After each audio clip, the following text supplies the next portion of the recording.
तीर्थ घुमाने के बहाने बेटे ने बूढ़ी माँ को बैद्यनाथ धाम छोड़ा, पर भगवान के घर देर था अंधेर नहीं। फिर जो हुआ। सावित्री देवी ने अपनी पूरी जिंदगी बेटे रवि की परवरिश में लगा दी थी। उन्होंने अपनी भूख, नींद और सभी सपनों का त्याग किया ताकि उनका बेटा हर सपना पूरा कर सके। खेतों में मजदूरी करके उन्होंने रवि की पढ़ाई कराई, जेवर बेचकर उसकी फीस भरी और खुद फटे कपड़ों में रहकर भी उसे अच्छे कपड़े पहनाए। माँ का दिल बस एक ही सपना देखता था, मेरा बेटा बड़ा आदमी बने। और सच में रवि बड़ा आदमी बन गया। लेकिन जब रवि बड़ा हुआ, पैसा और शोहरत मिली, तो माँ धीरे धीरे उसके लिए बोझ बन गई। शहर में रहने वाली उसकी पत्नी मीना अक्सर कहती, घर छोटा है, खर्चा बड़ा है, आपकी माँ कब तक हम इन्हें ढोते रहेंगे।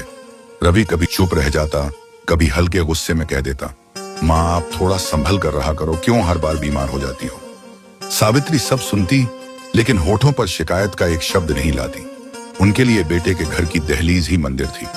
दिन बीतते गए, मीना के तानों ने रवि के मन में धीरे धीरे जगह बना ली। उसने सोचना शुरू कर दिया, सही कहती है मीना, माँ अब बोझ बन गई है, अगर यह ना रहे तो घर में शांति रहेगी। और फिर एक दिन उसने ठान लिया कि माँ से छुटकारा पाना ही होगा। लेकिन यह काम आसान नहीं था। गांव से माँ को सीधे बाहर निकालना लोगों की नजरों में अच्छा नहीं लगता, इसलिए उसने एक योजना बनाई। उसने माँ से कहा, माँ तुम्हारी बरसों की तमन्ना पूरी करने का समय आ गया है, मैं तुम्हें बाबा बैद्यनाथ धाम के दर्शन कराने ले चलूंगा। यह सुनकर सावित्री की आंखों से आंसू बह निकले। उन्होंने बेटे का चेहरा पकड़कर आशीर्वाद दिया, भोलेनाथ तुझे लंबी उम्र दे बेटा, तूने मेरी जिंदगी का सबसे बड़ा सपना पूरा कर दिया। रात भर उन्होंने अपनी सबसे अच्छी साड़ी निकालकर रखी, पोटली में पुराने बेलपत्र, थोड़े चावल और वह माला रखी जो बरसों से भगवान को अर्पित करने की सोच रही थी। उनके होठों पर बस यही बात थी, भोलेनाथ के दरबार में जाऊंगी, जीवन सफल हो जाएगा। सुबह कार में बैठते हुए सावित्री ने आसमान की ओर देखा और बुदबुदाई, धन्यवाद भोले, तूने मेरी सुन ली। रास्ते भर वह उत्साहित होकर बेटे से बातें करती रही। बचपन में जब तुझे तेज बुखार आया था, तब मैंने मनौती मानी थी कि तुझे भोलेनाथ ठीक कर दे तो देवघर लेकर जाऊंगी। आज तू मुझे ले जा रहा है, यह तेरे संस्कार हैं। रवि बस मुस्कुराता रहा। उसे पता था कि मां की यह खुशी क्षणिक है, क्योंकि आगे उसका इरादा कुछ और था। देवघर की सीमा में प्रवेश करते ही माहौल बदल गया। सड़कों पर बोल बम के जयकारे, दुकानों पर बेलपत्र और प्रसाद की कतारें, मंदिर की घंटियों की गूंज सावित्री की आंखें भर आईं। उन्होंने दोनों हाथ जोड़कर कहा, भोलेनाथ आज मेरी तपस्या पूरी हुई। लेकिन उन्हें कहां पता था कि यही यात्रा, जिसे उन्होंने जीवन का सबसे बड़ा सौभाग्य समझा था, उनकी जिंदगी का सबसे बड़ा दर्द बनने वाली है। सावित्री देवी ने जैसे ही बाबा बैद्यनाथ धाम के शिखर को दूर से देखा, उनके पैरों में कंपन होने लगी, आंखें भर आईं और होंठ बुदबुदाने लगे। भोलेनाथ आखिर आज मुझे अपनी शरण में बुला ही लिया। उन्होंने अपने पल्लू से आंसू पोंछे और बेटे रवि का हाथ पकड़कर कहा, बेटा तेरे कारण मेरी जिंदगी सफल हो गई, यह वह सपना है जो मैं सोच भी नहीं सकती थी। रवि ने बस हल्की सी मुस्कान दी। भीतर से वह जानता था कि मां की मासूम खुशी कुछ ही पलों की मेहमान है। पत्नी मीना के तानों ने उसके दिल को ऐसा कठोर बना दिया था कि उसे मां की आंखों की चमक भी अब बोझ लगने लगी थी। मंदिर परिसर में पहुंचकर सावित्री भीड़ के बीच किसी बच्चे की तरह हर ओर देखने लगी।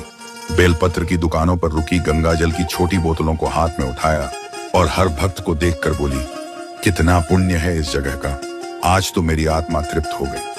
भीड़ बहुत थी तो रवि ने मां से कहा, मां आप यहीं इस विश्रामालय की सीढ़ियों पर बैठ जाइए, मैं प्रसाद और पूजा की पर्ची लेकर आता हूं, भीड़ में आप थक जाएंगी। सावित्री देवी ने बेटे की बात पर आंख बंद कर भरोसा किया। वह धीरे धीरे सीढ़ियों पर बैठ गई, दोनों हाथ जोड़कर मंदिर की ओर देखने लगी। चेहरे पर संतोष और आंखों में आस्था थी। उन्होंने मन ही मन कहा, बाबा जब तक बेटा लौटे मैं तेरा नाम जपती रहूंगी। लेकिन वक्त बीतने लगा, आधा घंटा, फिर 1 घंटा, फिर 2 घंटे। सूरज ढलने लगा लेकिन रवि लौट कर नहीं आया। सावित्री देवी बेचैन होकर इधर उधर देखने लगी।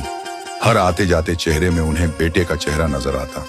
कभी कोई युवक पास से गुजरता तो वह सोचती यही होगा मेरा रवि, लेकिन हर बार उनकी उम्मीद टूट जाती। धीरे धीरे उनके दिल में शक की एक चिंगारी उठी, कहीं रवि मुझे छोड़कर तो नहीं चला गया। यह विचार आते ही उनके पूरे बदन में कंपी दौड़ गई। लेकिन अगले ही पल उन्होंने खुद को समझाया, नहीं मेरा बेटा ऐसा नहीं कर सकता, मैंने अपना खून पिलाकर पाला है, उसे वो मुझे अकेला कैसे छोड़ सकता है। रात उतर आई थी, मंदिर के शिखर पर दीप जल उठे, श्रद्धालु लौटने लगे। सावित्री देवी अब भी थक कर वही सीढ़ियों पर बैठी थीं। भूख से पेट जल रहा था, पांव सुन्न हो रहे थे, लेकिन दिल बस एक ही बात पर अटका था, मेरा बेटा आएगा, जरूर आएगा। किसी ने आकर पूछा, माई कहां से आई हो, अकेली क्यों बैठी हो? सावित्री देवी ने कांपती आवाज में कहा, मेरा बेटा गया है, प्रसाद लेने वो अभी आता ही होगा। पर उस रात वो बेटा कभी नहीं आया। भीड़ छंट गई, मंदिर के बाहर सन्नाटा छा गया। सावित्री देवी का दिल अब समझ चुका था, बेटा उन्हें छोड़कर चला गया है। लेकिन मां का दिल अजीब होता है, धोखा साफ दिखते हुए भी वो बेटे के लिए दुआ ही करती है। भोलेनाथ मेरा रवि जहां भी रहे सुखी रहे। अगर उसने मुझे बोझ समझा है तो शायद मेरी किस्मत ही यही थी। आंखों से बहते आंसुओं के बीच उन्होंने बाबा धाम के शिखर की ओर देखा और धीरे स्वर में बोली, अब मेरी जिंदगी तेरे हवाले भोले। देवघर की रात उस दिन असामान्य रूप से ठंडी थी। मंदिर परिसर के बाहर धीरे धीरे भीड़ छंट चुकी थी। जो श्रद्धालु दूर दराज से आए थे वे अपने ठिकानों को लौट रहे थे। घंटियों की गूंज थम चुकी थी और पूरे वातावरण में एक अजीब सा सन्नाटा भर गया था। सीढ़ियों पर बैठी सावित्री देवी अब पत्थर की मूर्ति सी लग रही थी। आंखों से आंसू बहकर सूख चुके थे, गला बैठ चुका था और मन में सिर्फ एक ही सवाल बार बार उठ रहा था, क्या सचमुच मेरा बेटा मुझे छोड़ गया? लेकिन जैसे जैसे रात गहराती गई यह बात शायद टूटकर कांच की तरह उनके दिल को लहूलुहान करने लगी। धीरे धीरे मंदिर की सीढ़ियों पर भटकते कुत्ते, दूर कहीं अलाव जलाकर बैठे कुछ भिखारी और बीच बीच में पुजारी की धीमी आवाजें ही साथ रह गईं। थक कर सावित्री मंदिर की सीढ़ियों पर ही लेट गई। आकाश की ओर देखते हुए उन्होंने कहा, भोलेनाथ, जब मैंने रवि को जन्म दिया था तब सोचा भी नहीं था कि एक दिन उसका प्यार यूं खत्म हो जाएगा। और मैं तुझे छोड़कर नहीं जाऊंगी। अगर बेटा मेरा साथ नहीं देगा तो अब तू ही मेरा सहारा है। रात के तीसरे पहर अचानक उनके आंचल पर किसी ने हल्के हाथ से स्पर्श किया। मई, आप यहाँ अकेली क्यों बैठी हैं?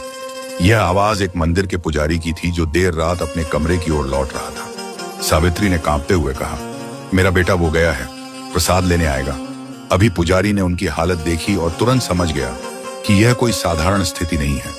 तभी पास ही खड़ी एक समाजसेवी महिला मीरा भी उधर से गुजरी।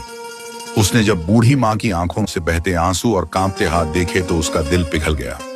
मीरा ने धीरे से उनके कंधे पर हाथ रखा। मां, आप चिंता मत कीजिए, यहाँ कोई किसी को अकेला नहीं छोड़ता। बाबा वैद्यनाथ की नगरी में इंसानियत अभी जिंदा है। सावित्री इन शब्दों को सुनकर फूट फूट कर रो पड़ी।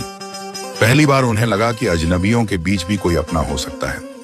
मीरा ने उन्हें सहारा देकर उठाया और पुजारी के साथ अपने छोटे से घर ले गई। वहां उन्हें खाना दिया गया, पानी पिलाया गया। सावित्री हर कौर खाते हुए रो पड़ती, आज तक मैं बेटे को खिलाकर ही संतुष्ट होती थी, आज पहली बार अजनबी मुझे खिला रहे हैं। उस रात उन्होंने करवटें बदलते हुए यही सोचा, जिस बेटे को पालने के लिए मैंने अपनी जिंदगी खपा दी उसी ने मुझे छोड़ दिया। लेकिन शायद भगवान यही चाहते थे कि मैं अब अपने पैरों पर खड़ी हूं, किसी के सहारे नहीं। सुबह की पहली किरण जब देवघर के आकाश को सुनहरी बना रही थी तब सावित्री देवी मीरा के छोटे से घर के आंगन में बैठी थी। पिछली रात की थकान और आंसुओं ने उनकी आंखों को लाल कर दिया था, पर दिल में कहीं एक नया संकल्प भी जन्म ले चुका था। मीरा ने उनके पास बैठते हुए कहा, मां, जिंदगी किसी एक इंसान के सहारे नहीं रुकती। जिसे तुम अपना सब कुछ मानती थी उसने ही छोड़ दिया। अब भगवान ने तुम्हें दूसरा रास्ता दिखाने के लिए यहाँ भेजा है। सावित्री देवी ने उसकी ओर देखा। उनके चेहरे पर अनगिनत शिकनें थीं, पर भीतर से एक दृढ़ता झलक रही थी। उन्होंने धीमे स्वर में कहा, बेटी, सच कहूं तो अब मैं किसी पर बोझ नहीं बनना चाहती। मैं अपने हाथों से कमाकर जीना चाहती हूँ। बस भगवान का नाम मेरे साथ रहे। यहीं से उनकी नई यात्रा की शुरुआत हुई। मीरा और पुजारी ने मिलकर उन्हें मंदिर के बाहर छोटी सी जगह दिला दी। एक पुरानी टोकरी और कुछ फूल लेकर सावित्री ने बाबा वैद्यनाथ के दरवाजे पर फूल बेचने का काम शुरू किया। पहले दिन ही उनकी झिझक साफ झलक रही थी। कांपते हाथों से वह बेलपत्र और फूलों की माला सजाती और श्रद्धालुओं से कहती, बाबा के लिए बेलपत्र ले लो, बाबा आशीर्वाद देंगे। लोग उनके चेहरे की मासूमियत और आंखों की सच्चाई देखकर रुक जाते। कोई उनसे फूल लेता तो कोई बिना लिए भी उनके पैर छूकर आशीर्वाद मांगता। धीरे धीरे श्रद्धालुओं में यह बात फैल गई, मां से फूल लो, उनका आशीर्वाद साथ मिलेगा। दिन गुजरते गए, छोटा सा काम अब चलने लगा। उनकी दुकान पहले टोकरी से बढ़कर एक छोटी मेज तक पहुंची, फिर दुकान की शक्ल लेने लगी। अब सावित्री देवी हर सुबह खुद फूल सजाती, साफ सुथरे कपड़े पहनती और दुकान पर बैठ जाती। उनके चेहरे पर दुख की परछाई धीरे धीरे मिट रही थी। एक दिन मीरा ने हंसकर कहा, माँ देखो बाबा ने आपको कितना बड़ा तोहफा दिया है जिसने आपको छोड़ा था। उसने तो सोचा भी नहीं होगा कि आप एक दिन इतनी मजबूत बन जाएंगी। सावित्री की आंखें भर आईं। उन्होंने आसमान की ओर देखा और बुदबुदाई, सही कहा, बेटी बेटे ने मुझे बोझ समझा, लेकिन बाबा ने मुझे सहारा दिया। अब यह फूल ही मेरा जीवन है और यही मेरी पहचान। समय के साथ उनकी दुकान मंदिर की सबसे प्रसिद्ध फूल की दुकान बन गई। लोग दूर दूर से सिर्फ माँ से फूल लेने आते। कोई कहता माई का आशीर्वाद लगता है, तो कोई कहता इनसे लिया फूल सीधे बाबा तक पहुंचता है। अब उनके पास न सिर्फ सम्मान था, बल्कि पैसों की कोई कमी भी नहीं रही। लाखों रुपए तक उनकी दुकान से कमाई होने लगी, लेकिन पैसों से ज्यादा उन्हें इस बात की खुशी थी कि अब वह किसी पर निर्भर नहीं रही। माँ के चेहरे पर अब दर्द नहीं बल्कि संतोष और आत्मविश्वास था।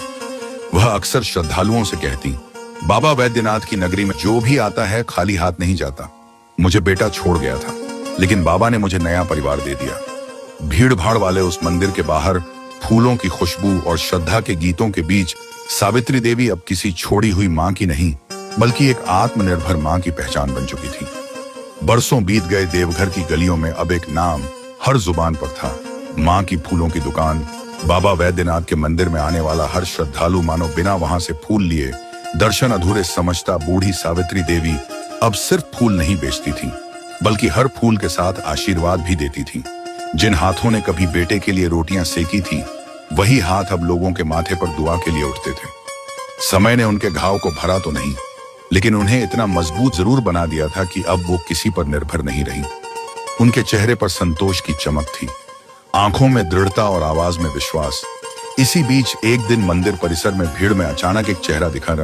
रवि उसके चेहरे पर वही तेज था, लेकिन अब थकावट और परेशानी की गहरी लकीरें साफ झलक रही थी। उसके कारोबार में भारी नुकसान हुआ था, घर टूटने की कगार पर था और पत्नी मीना भी उसे छोड़कर जा चुकी थी। वह अपने जीवन के सबसे कठिन दौर से गुजर रहा था। जैसे ही उसकी नजर फूलों की दुकान पर बैठी मां पर पड़ी, उसके कदम थम गए। वो वही पत्थर बनकर खड़ा रह गया। यह वही मां थी जिसे उसने बोझ समझा था, तीर्थ यात्रा के बहाने यहां छोड़ गया था, लेकिन आज वही मां मंदिर के बाहर सम्मान की मूरत बन चुकी थी। आंखों से आंसू बह निकले। वह दौड़कर मां के पैरों में गिर पड़ा और फूट फूट कर रोने लगा। मां, मुझे माफ कर दो, मैंने बहुत बड़ा पाप किया। मैंने तुम्हें धोखा दिया, तुम्हें छोड़ा और आज देखो मेरी हालत। कृपया मेरे साथ चलो मां, मैं तुम्हें घर ले जाना चाहता हूं। आसपास खड़े श्रद्धालु यह दृश्य देखकर स्तब्ध रह गए। सबकी नजरें मां पर टिक गईं। सावित्री देवी ने बेटे के सिर पर हाथ रखा। उनकी आंखों से आंसू बहे, लेकिन होठों पर शांत शब्द निकले। बेटा, मां अपने बच्चों को कभी श्राप नहीं देती। जिस दिन तूने मुझे यहां छोड़ा था, उसी दिन मैंने तुझे माफ कर दिया था। लेकिन याद रख, इंसान के कर्म ही उसका भाग्य लिखते हैं। तूने मुझे बोझ समझा था, पर बाबा ने मुझे सहारा दिया। अब मेरा घर यही है, मेरा परिवार यही है। मैं तेरे साथ नहीं जाऊंगी। रवि ने सिर झुका लिया। उसके पास कहने को शब्द नहीं बचे थे। पछतावे का बोझ उसके कंधों पर और भारी हो गया। भीड़ में खड़े लोगों की आंखें नम हो गईं। किसी ने धीमे से कहा, देखो यही भगवान का न्याय है। जिसने मां को छोड़ा, वो आज खाली हाथ रह गया, और जिसे छोड़ा गया वही मां आज हजारों का सहारा बन गई। मां ने अंतिम बार बेटे को उठाया और कहा, बेटा, अगर तुझे सच में मेरी माफी चाहिए तो जा और अपने कर्म बदल। माता पिता को बोझ समझना सबसे बड़ा अपराध है। भगवान तुझे सुधरने का अवसर दे, यही मेरी अंतिम दुआ है। रवि रोते रोते वही जमीन पर बैठ गया। मां ने हाथ जोड़कर मंदिर की ओर देखा और अपने फूलों की दुकान पर बैठ गई। उनके चेहरे पर अब किसी छोड़ी गई इंसान का दर्द नहीं था, बल्कि उस मां का गर्व था जो अपने त्याग और आत्मनिर्भरता से समाज को सिखा रही थी कि माता पिता को कभी बोझ मत समझे। जिनसे तुम मुंह मोड़ते हो, वही भगवान उन्हें और मजबूत बना देते हैं, और तुम्हें पछतावे के सिवा कुछ नहीं मिलता। लेकिन दोस्तों, अब एक सवाल आपसे है, क्या मां का यह फैसला सही था कि उसने बेटे को माफ तो कर दिया, लेकिन उसके साथ कभी नहीं गई? अगर आप मां की जगह होते तो क्या यही करते? अपनी राय हमें कमेंट में जरूर बताइए। अगर कहानी ने आपके दिल को छू लिया हो तो वीडियो को लाइक कीजिए, अपने दोस्तों तक पहुंचाने के लिए शेयर कीजिए, और अपनों के साथ रहिए और रिश्तों की कीमत समझिए। जय हिंद, जय भारत। क्रिएटर आनंद वर्मा। पोस्ट अच्छी लगे तो लाइक, शेयर और कमेंट्स कर देना दोस्तों। अच्छी कहानियों के लिए पेज को फॉलो कर लेना। कीमती समय निकालकर पढ़ने के लिए धन्यवाद।